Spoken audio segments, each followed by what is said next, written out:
नमस्कार।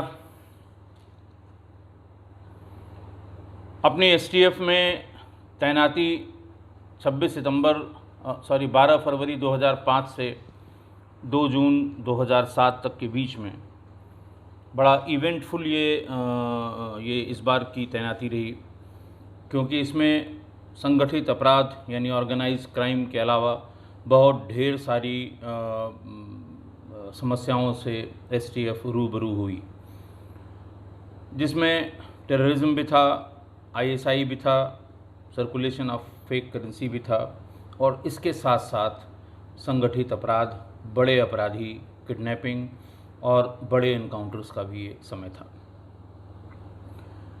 इसी बीच में हमारे पड़ोसी राष्ट्र नेपाल में एक बहुत ही गंभीर समस्या चल रही थी। ये समस्या थी नेपाल में गृह युद्ध की। नेपाल सरकार और वहाँ के जो माओवादी कम्युनिस्ट पार्टी के लोग थे, उनके बीच ये पहले तो शीत युद्ध चला, वर्ष 1996 से ये चला, लेकिन वर्ष 2002 के बाद ये बहुत हिंसक हो गया। 2005 और 6 आते आते 5 में वहाँ पर सिलसिलेवार विस्फोट होना शुरू हुए। सभी सरकारी बिल्डिंग्स, सरकारी कर्मचारी, सरकारी वाहन, इनको निशाना बनाया जाने लगा। आलम ये था कि नेपाल को जाने वाले सभी रास्ते बंद कर दिए गए। बहुत ढेर सारे नेपाल में इस्तेमाल किए जाने वाले खाद्य पदार्थ, फल इत्यादि, सब्जियां, वो बहुत बड़ी मात्रा में ट्रकों से लोड होके नेपाल तक यानी काठमांडू तक जाया करती हैं। लेकिन उत्तर प्रदेश की सीमा, उधर रक्सौल में बिहार की सीमा पर गाड़ियों को आग लगा के और रास्ते को रोक के इन्होंने गाड़ियों का आवागमन भी बंद कर दिया। नेपाल मित्र राष्ट्र है, वहाँ की सरकार बार बार इस बारे में हमारी सरकार को अवगत कराती रही। हमारे देश की सरकारों के बीच क्या बातचीत होती रही, इसके बारे में मुझे कोई जानकारी नहीं, लेकिन स्थानीय स्तर पर गोरखपुर, महाराजगंज, सिद्धार्थनगर, पीलीभीत और जहाँ जिन ज़िलों से नेपाल की सीमा लगती है, वहाँ के पुलिस वालों को ये जानकारी होती रही कि हर दिन उस पार क्या हो रहा है, कितने लोग मारे गए और कितने लोग कौन कौन सी प्रॉपर्टी सरकारी क्षतिग्रस्त की गई।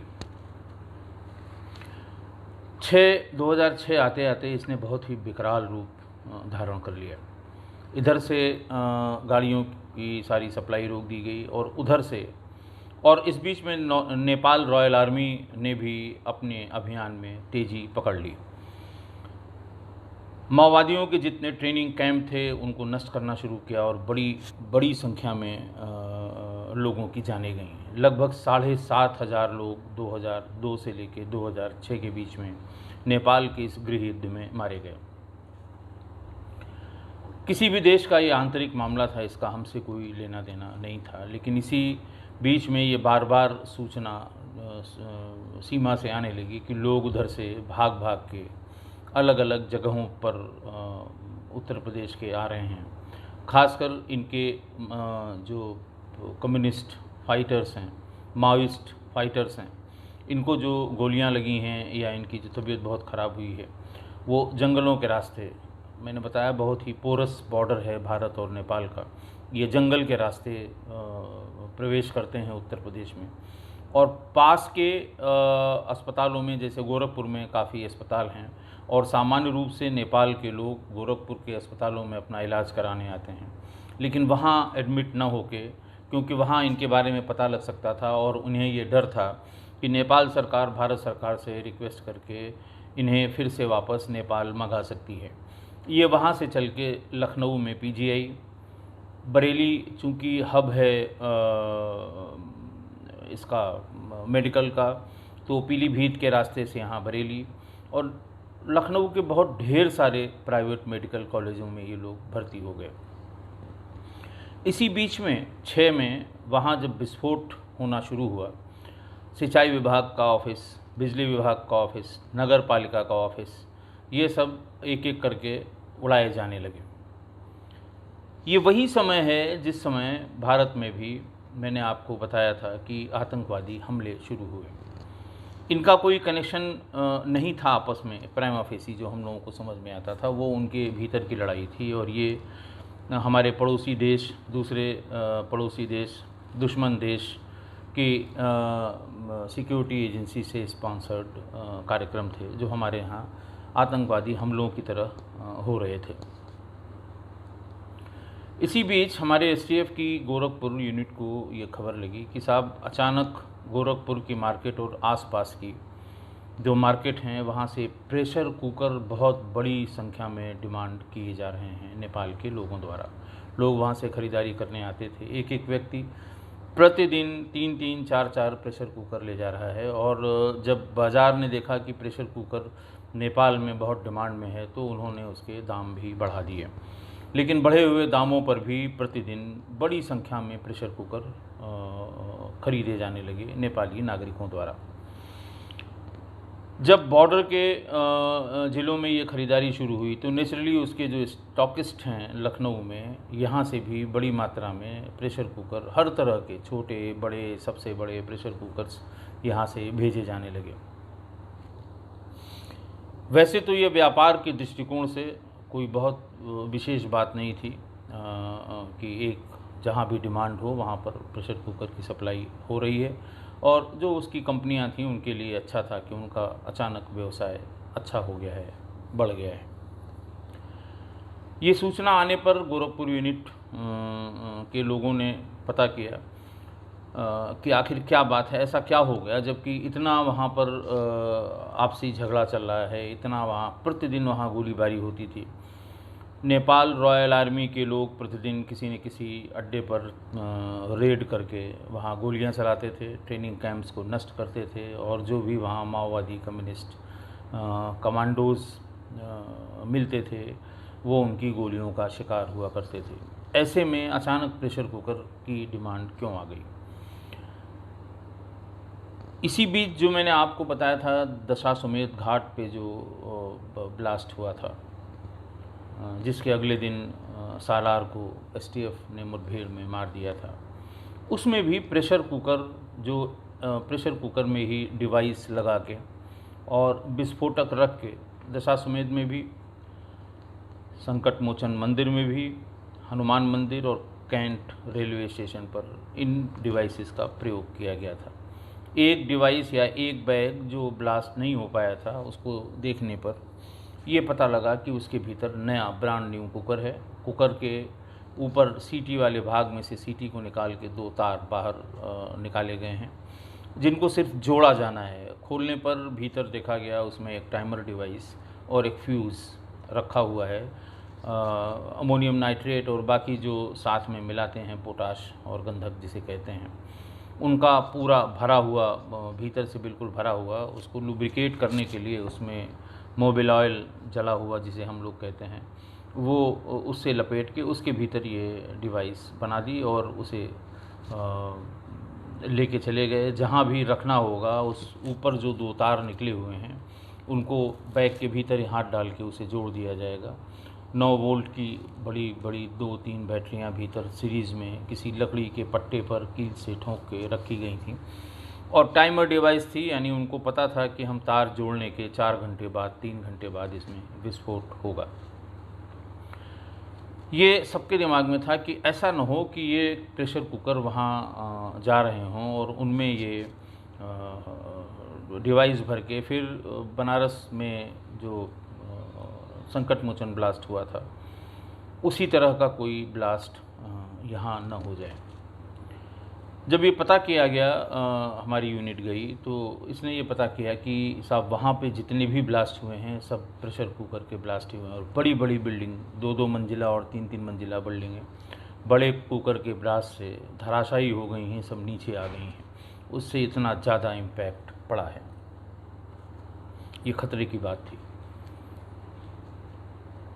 डीजीपी हेडक्वार्टर से इस काम के लिए एसटीएफ को लगाया गया कि इसे पता करें कि आखिर क्या वजह है, क्यों इतना जा रहा है और कौन वहाँ तैयार कर रहा है, किस तरह से टाइमर डिवाइस लगाई जा रही है, सारी बातों का पता किया जाना ज़रूरी था कि ये तो वहाँ जो कुछ हो रहा है वो उनका आंतरिक मामला है, उसका हमसे कुछ लेना देना नहीं है।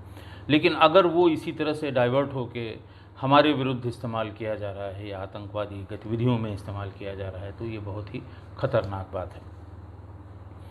फिर एसटीएफ में ये कार्य हमारी टीम को दिया गया। मैं, मेरे साथ जयप्रकाश, एस आनंद, साहब रशीद खान, इन सब लोगों को लगाया गया। उस समय टावर जो मोबाइल के थे वो बहुत ज़्यादा नहीं लगे हुए थे बॉर्डर पे। बीएसएनएल के टावर अच्छी तरह से चलते थे। एसआर फ़ोन का टावर भी वहाँ कुछ कुछ काम करता था, लेकिन जो इस समय वर्तमान में पॉपुलर टेलीफोन मोबाइल कंपनियां हैं उनके टावर वहाँ नहीं लगे थे। चूँकि नेपाल में उस समय जो मोबाइल फ़ोन था उसके कॉल्स बहुत ज़्यादा महंगे थे। उसमें करीब करीब 8 रुपये 10 रुपये भारतीय करेंसी से एक कॉल 1 मिनट के लिए लगते थे। तो वहाँ हमारे जो टावर्स इधर उत्तर प्रदेश की सीमा में लगे हुए थे वो नेपाल की सीमा में 20 किलोमीटर तक, लगभग 20 किलोमीटर तक उनका भी नेटवर्क पकड़ता था और भारतीय मोबाइल फ़ोन से ही वो अपने भारतीय काउंटर पार्ट से बात किया करते थे। ये कारण था कि चूंकि वहाँ का मोबाइल नेटवर्क वहाँ की सेना ने, रॉयल नेपाल आर्मी ने बंद कर दिया और मोबाइल से कनेक्टिविटी इनकी बिल्कुल ख़त्म हो गई, तो इनके ज़्यादा बड़े लीडर्स वो सब इधर भीतर आ गए। नेपाल की सीमा जहाँ से 10 किलोमीटर रह गई भारत की सीमा, वहाँ तक आकर और छोटे छोटे जगहों पर छोटे छोटे मकानों में, कच्चे मकानों में रहने लगे, सिर्फ मोबाइल के नेटवर्क की सेवा का उपयोग करने के लिए। उनके रहने से एक नई समस्या वहाँ खड़ी हुई। बॉर्डर पर मधेशिया रहते हैं। मधेशिया उनको कहते हैं जो भारतीय मूल के हैं लेकिन नेपाल में बसे हुए हैं और वहाँ पर उन्होंने अपनी खेती बाड़ी, उनका मुख्य पेशा है, उनका मुख्य जीविकोपार्जन का जरिया है, उन्हें मधेशिया कहते हैं। और वो उनसे माओइस्ट लोगों से झगड़ा हो गया, जगह जगह उन्होंने टारगेट करना शुरू किया मधेशिया को भी। ये एक कॉन्फ्लिक्ट वहाँ पर ऐसा हुआ कि जिससे हम और मधेशिया दोनों तरफ हैं नेपाल की सीमा में, इधर भी मधेशिया हैं और उधर भी हैं। इन लोगों में आपस में रोटी बेटी का संबंध भी है और एक दूसरों के यहाँ फ्री होकर आना जाना भी है। ये हमारे लिए अच्छी बात हुई और हमारी टीम पूरी वहाँ पर जाकर इसने कैंप किया। बहराइच में कैंप किया, बस्ती में कैंप किया और गोरखपुर में कैंप किया। कुछ लोगों की मदद से हमें वहाँ बॉर्डर के 20 किलोमीटर के भीतर, जहाँ पर हमारा नेटवर्क बीएसएनएल का और एसआर कंपनी का और बाकी छोटी मोटी कंपनियों का जो पकड़ रहा था, वहाँ से कुछ नंबर हमें मिल गए जो वहाँ बैठकर अपने, जो लोग उनके घायल हो गए हैं यहाँ पे, या जो भाग के यहाँ आ गए हैं बसने के लिए, या जो यहाँ बैठ के उत्तर प्रदेश में बैठ के गतिविधियों को नेपाल गवर्नमेंट के खिलाफ नेपाल में ऑर्गेनाइज कर रहे हैं, उनके नंबर मिल गए। लेकिन ये नहीं पता लग पाया कि ये कुकर किस रास्ते से और कौन इसको मैनेज कर रहा है। खैर, जो हमारी सर्विलांस की टीम थी, इसने मेहनत करके ये भी इसका स्रोत भी निकाल लिया है कि ये कानपुर के रास्ते, कानपुर में इसकी कुछ फैक्ट्रियां हैं, कुछ गुड़गांव में हैं, और लेकिन कानपुर में बड़ा मार्केट है। लखनऊ में भी मार्केट है लेकिन कानपुर से बड़ा लखनऊ में कुकर का, प्रेशर कुकर का मार्केट नहीं है। कानपुर से ये ट्रकों में, जिनमें सब्जी इत्यादि बॉर्डर के ज़िलों में जाती है, उसमें छिपा के बहुत बड़ी मात्रा में प्रेशर कुकर वहाँ ले जाते थे। चूँकि ये रास्ता आगे जाने का, नेपाल जाने का बंद था, तो मोबाइल की कनेक्टिविटी से वहाँ जो लोग इनके मौजूद होते थे वो किसी निर्जन स्थान पर वो कुकर उसमें से निकाल लेते थे और 2-2, 4-4 जंगल के रास्ते उस पार करा दिया करते थे। ये भी बहुत ख़तरनाक बात थी। फिर कुकर जहाँ जहाँ से आता लाते थे ये लोग, उनको ट्रेस करना शुरू किया गया। उनसे बात की गई कि अगर बड़ी संख्या में प्रेशर कुकर कहीं ख़रीदे जाते हैं तो उसके बारे में ज़रूर जानकारी दी जाए। और धीरे धीरे लगभग 10-15 दिन के भीतर ही हमें इनकी पूरी जो इनका जो संगठन था, जो इनकी संगठनात्मक एक्टिविटी थी, भारत में बैठ के जो अपने देश में संचालित कर रहे थे, उसका पता लग गया। देश की सरकार का जो भी व्यू रहा होगा वो हमारे अधिकारियों को कम्युनिकेट हुआ होगा। हम लोगों को सिर्फ इतना था, ये निर्देश थे या हम लोगों को ये बताया गया कि अगर जो ये सामग्री जा रही है या जो लोग यहाँ पे रह रहे हैं, ऐसा कर रहे हैं, वो अगर उनका इस्तेमाल पाकिस्तान की आईएसआई कर सकती है या करने की संभावना है, उन पर ज़रूर नज़र रखी जाए। और ऐसा न हो कि वो आए हैं अपने काम से और यहाँ पर पैसों की लालच में या फिर किसी दूसरी वजह से भारत के विरुद्ध जो इस तरह की आतंकी घटनाएं हो रही हैं, इनमें संलिप्त हो जाएं। हमारा काम मुख्य रूप से यही था। पता करते करते हम लोगों ने इनके 4-5 बड़े ऑपरेटर्स को, 2 को लखनऊ से, 1 को बरेली से और 1 को कानपुर से उठाया। गिरफ्तार हुए, जेल भेजे गए, लेकिन इनसे इन्फॉर्मेशन हम लोगों को प्राप्त हो गई कि दरअसल इसमें बड़े ऑपरेटर्स कौन कौन हैं। उन्हीं से ये भी ज्ञात हुआ कि कुछ वहाँ के जो क्रिमिनल एलिमेंट थे, जब ये मूवमेंट शुरू हुआ, अब ये मैं कहना मुश्किल है कि ये पॉलिटिकल मूवमेंट था या किस तरह का मूवमेंट था, क्यों ऐसा गृह युद्ध हुआ, उसके तमाम कारण हो सकते हैं। न वो हमारा विषय था, न हम लोगों ने उसको जानने की कोशिश की। लेकिन उससे ये ज़रूर हो गया कि जो एक्टिविटी वहाँ हो रही है, जिसके अगेंस्ट नेपाल की पूरी सेना लगी हुई है, उसमें कुछ क्रिमिनल एलिमेंट भी बहती गंगा में हाथ धोने लगे और वो उनके साथ होकर और अपना काम करने लगे। जो ठेके पर हत्याएं करते थे, जो लूट करते थे, जो डकैतियां डालते थे, इस तरह का काम वो करने लगे और इससे बड़ी संख्या में वहाँ जो लोकल पॉपुलेशन है उससे अफेक्ट होने लगी। उनमें से एक नाम जो हम लोगों को, जिन लोगों को हमने गिरफ़्तार किया था और जिनसे हमने बातचीत की, उनसे एक नाम निकल कर आया कि साहब हमारे यहाँ का जो वहाँ का एरिया कमांडर है माओवादियों का, उसका महाराजा नाम है और उसको वहाँ की सेना ढूंढ रही है, लेकिन वो नेपाल में है नहीं और उम्मीद ये है कि वो भारत में ही, यानी उत्तर प्रदेश में कहीं पर बैठ के वहाँ की सारी गतिविधियों को संचालित कर रहा है। लेकिन उसके कॉन्टैक्ट के बारे में, उसके नंबर के बारे में या उसको कैसे हम लोग वहाँ तक पहुँचेंगे, इसके बारे में कोई जानकारी या कोई महत्वपूर्ण सुराग हमको नहीं मिल पा रहा था। इसी बीच लखनऊ के एक ब्लू क्रॉस हॉस्पिटल है, प्राइवेट हॉस्पिटल है, बड़ा हॉस्पिटल है, वहाँ से जब ये अखबारों में छपने लगा कि सब फला अस्पताल में कुछ लोग गन शॉट इंजरी के भर्ती हैं, लेकिन पुलिस को मेमो नहीं आया है। सामान्य रूप से अगर कोई आपराधिक कृत्य की घटना, आपराधिक कृत्य से जख्मी कोई व्यक्ति किसी हॉस्पिटल में आता है तो अपने पास के थाने को इन्फॉर्म करता है कि साहब इस वक्त गोली लगी है या चाकू लगा हुआ है या आपराधिक घटना में घायल है और इसके बारे में आकर संज्ञान लें, और थाने से लोग जाके ये देख लेते हैं कि कौन आदमी है, उसे ये गन शॉट इंजरी कैसे आई है। तो जब ये सूचना मिली कि कुछ लोग बिना पुलिस को बताए ऐसा इलाज कर रहे हैं, तो ब्लू क्रॉस से भी ऐसे 2 महिलाएं और 1 पुरुष, इनको भी गिरफ्तार किया गया। इनके पास से असलहे भी मिले।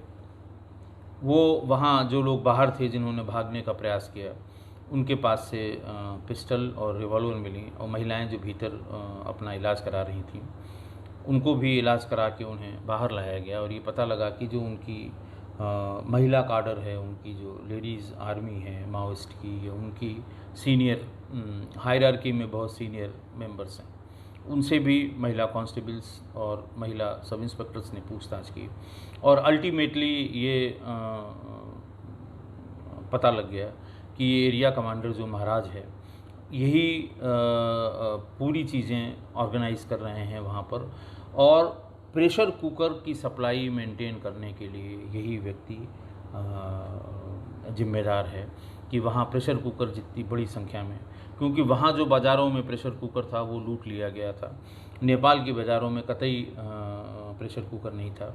उत्तराखंड और उत्तर प्रदेश की बाज़ारों से ही प्रेशर कुकर वहाँ पर ले जाए जा रहे थे जो बम विस्फोट के काम में आते थे।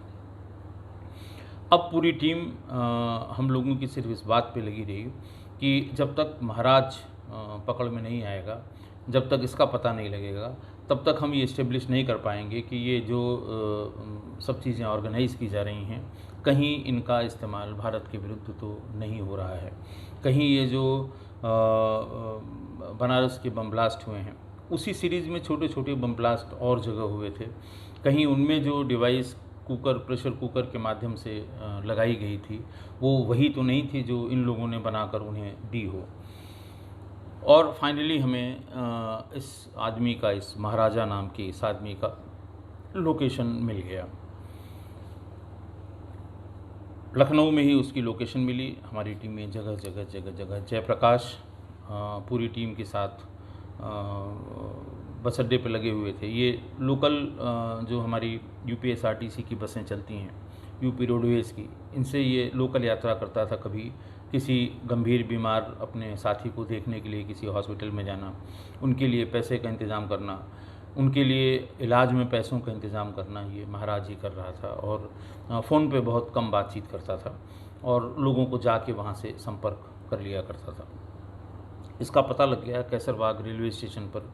इसकी लोकेशन, एक कॉल के लिए जैसे ही मोबाइल खुली, इसकी लोकेशन मिल गई, लेकिन तुरंत ही मोबाइल बंद हो गया। पता करते करते रात में करीबन 11:30 बजे रेजिडेंसी के पास, लखनऊ में रेजिडेंसी जो जगह है उसके पास, इसको गिरफ़्तार कर लिया गया। इसका नाम महाराजा उर्फ़ कादर उर्फ़ महजू, निवासी नेपाल का रहने वाला है। मैं आपको इसके बारे में बता दूं कि ये, इसके पिताजी का नाम श्री फूलाराम थारू, गांव इसका भैसाही, थाना गणेशपुर, जिला बर्दिया, नेपाल है। इससे बहुत ही सस्टेन्ड इंट्रोगेशन हुई। कई दिन तक इनसे हम लोगों ने इंट्रोगेशन की, रिमांड पे लिया, फिर इंट्रोगेशन की, और हम पूरे ट्रैक को पता करना चाहते थे कि ये दरअसल किस रास्ते से, किस चैनल से, किस वजह से और कहाँ कहाँ ये एक्टिविटी इन लोगों की चल रही है। वैसे ज़्यादातर जो एक्टिविटी थी वो इसकी, वो नेपाल सरकार के ही खिलाफ थी, लेकिन कहाँ कहाँ से सामान खरीदा जाना। विस्फोटक के लिए इसने बताया कि साहब वहाँ विस्फोटक की कोई कमी इसलिए नहीं है क्योंकि पहाड़ी देश है, वहाँ की सारी कंस्ट्रक्शन एक्टिविटी के लिए, सारे डेवलपमेंटल एक्टिविटी के लिए जो डायनामाइट का इस्तेमाल किया जाता है पत्थरों को, पहाड़ों को तोड़ने के लिए, वो सफिशिएंट है। उसको लोकली कुछ उसमें मिला के और टाइमर बनाना इन लोगों को, ये वहाँ पर जो इसके एक्सपर्ट थे माओइस्ट कम्युनिस्ट पार्टी के, वो टाइमर बना के सेट करके कनेक्शन को डिसकनेक्ट करके इनको एक साथ भेज देते थे और ये बता देते थे कि इसमें 2 घंटे का है, इसमें 6 घंटे का है, इसमें 4 घंटे का है। और जैसे ही आप उसको कनेक्ट करेंगे उसकी बैटरी एक्टिवेट हो जाएगी, वो चलने लगेगी और दिए हुए टाइम पर वो ब्लास्ट कर जाएगा। तो इतनी सारी बातें पता करने के बाद फिर गवर्नमेंट को भी इन्फॉर्म किया गया नेपाल की। तो इसकी हिस्ट्री निकल के आई कि इसने इस एरिया कमांडर ने, माओवादी कम्युनिस्ट पार्टी नेपाल के, इसने कितने अपराध किए हैं। बेसिकली इसने शुरू में आपराधिक कृत्य करने वाला ये व्यक्ति था, लेकिन बाद में जब घटनाएं दर घटनाएं इसकी सक्सेसफुल होती गईं तो इसकी जिसका जो ओहदा था वो बहुत बड़ा हो गया माओवादियों के बीच में। मैं एक एक करके आपको इसकी घटनाएं बताऊंगा, आप भी विस्मय में आ जाएंगे। आप भी सोच के आप सोचेंगे कि किस तरह से, कितने खूंखार थे उस समय ये सरकार के खिलाफ, जब ये नेपाल की सरकार के खिलाफ लड़ाई लड़ रहे थे। गुलरिया नगर पालिका में 10 मादा पुल पर 10 मादा पुल नाम है वहाँ पर, उसके विस्फोट में 1 हवलदार और 4 जवान मारे गए थे। फिर उसके बाद बर्दिया के जिला प्रशासन के 16 कोठा भवन, ये भी वहाँ की बड़ी बिल्डिंग है सरकारी, वहाँ उसको पूरे के पूरे भवन को नीचे के तल में 2 प्रेशर कुकर लगा के पूरी की पूरी बिल्डिंग को जमी दोज कर दिया था। शिवपुर गांव के विकास समिति बर्दिया पर हमला करके इसने पुलिस के जवान सूर्य बहादुर शिरीष की हत्या कर दी थी। सिंचाई विभाग बर्दिया की सरकारी गाड़ी लूट ली थी। सरकारी संस्था GT2 की मोटरसाइकिल लूट ली। गुलरिया नगर पालिका क्षेत्र के बर्दिया पेट्रोल पंप के पास 303 बोर की 3 सरकारी राइफलें जो नेपाल पुलिस के पास थीं वो उनकी हत्या करके लूट ली गई। मोहम्मदपुर गांव विकास समिति में अपने साथियों के साथ हमला करके इसने 4 पुलिस वाले और 3 जनता के व्यक्तियों को जान से मार दिया था। निर्वाचन कार्यालय नगर पालिका गुलरिया को विस्फोट से उड़ा दिया था। आतंक फैलाने के उद्देश्य से मगरा गढ़ी 5 के तुलसा थारू को पीट कर उसकी हत्या कर दी थी। प्रशासन द्वारा प्राधिकृत बालानंद काफिले पर जिला प्रशासन बर्दिया के कार्यालय के सामने ही हमला करके कई लोगों की हत्या कर दी। मैना पोखर जिला बर्दिया में डिविजनल सड़क कार्यालय नंबर 3 में गाड़ी और नकदी लगभग 5 लाख रुपए इसने लूट ली। बनगहा जनपद बर्दिया के उमाकांत के घर को विस्फोट से उड़ा दिया। संयुक्त सुरक्षा बेस कैंप रम्मापुर पर हमला कर दिया जिसमें 1 सैनिक की मृत्यु हो गई। गुलरिया नगर पालिका के कक्ष को विस्फोट से उड़ा दिया जिसमें एक पशु चिकित्सक व 3 अन्य व्यक्ति मारे गए।